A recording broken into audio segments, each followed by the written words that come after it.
歡迎收睇美國專訊。咁今集嘅節目，我哋首先介紹兩名紐約港女性船長之一。咁據向我哋嘅記者介紹，佢哋日常嘅工作挑戰之外咧，仲介紹佢哋有關船長生涯之外嘅藝術工作。I do not want to be cute on a boat. That is like such a huge pet peeve of mine.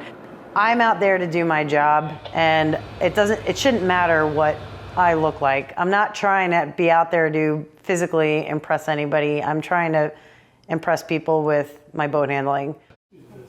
I loved art and illustrating. This actually all ties in with my illustration because I went to school at FIT, that's the Fashion Institute of Technology, and I got my BFA in illustration, and I graduated summa cum laude. My mother knew the woman who was working as the administrative assistant at the tugboat company where I currently work. And she said, well, so-and-so is leaving, why don't you go work there? And I specifically said, I don't want to work with tugboats. And here we are.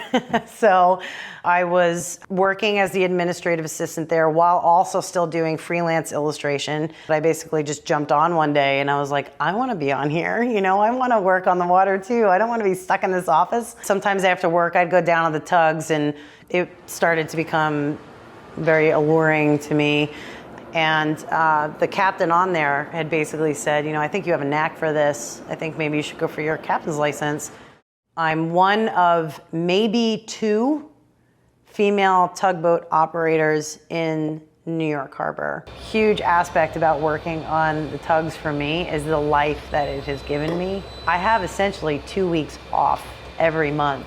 The 2 weeks allows me not only time to work on my craft and to, create products, to, have people buy and to put in their homes. I mean, that's awesome to know that my art is hanging in people's homes right now. It's like 2 brains that can't necessarily be operating at the same time. Planet World 係位於美國首都華盛頓一間有關文字嘅博物館。咁下邊嘅記者詹姆斯帶我哋參觀。Step up to the mic and say hello. Hello. Hello, and welcome to Planet Word. Hello. Yo, hi there.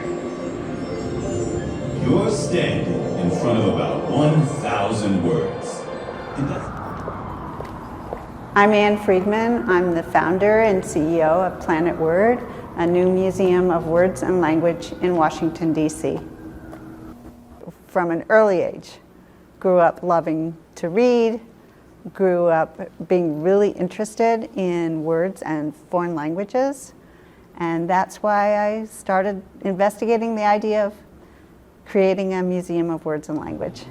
Being able to occupy the Franklin School, that's a National Historic Landmark, as the home for Planet Word. We like to call ourselves the world's first voice-activated museum. So we have lots of voice recognition technology. We have places throughout the museum where just by scooting in on a chair, the exhibit begins. Or by laying a book in a special holder, you will trigger projection technology. I speak Icelandic. I speak Amharic, Hindi, Korean, Hawaiian, Farsi, And I speak Hebrew. Shalom. We have these paint brushes, and you can basically dip one of these high-tech paint brushes in a word palette and paint the scenery around you on the walls with that word. When I dip my brush in that word, what's going to happen? Let me see. And I bet when you do that, you are never going to forget that word. It's going to be sunk into your conscience.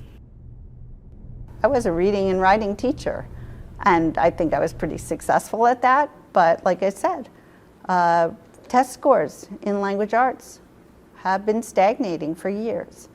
How could we try to reverse these negative trends? And the idea that came to me was through informal learning. That's what happens at museums. You make learning fun, so I felt like having a museum allowed me the space and the influence and the sort of national attention that maybe would make reading and language and words cool again. 多謝收睇美國專訊，下次節目時間再見。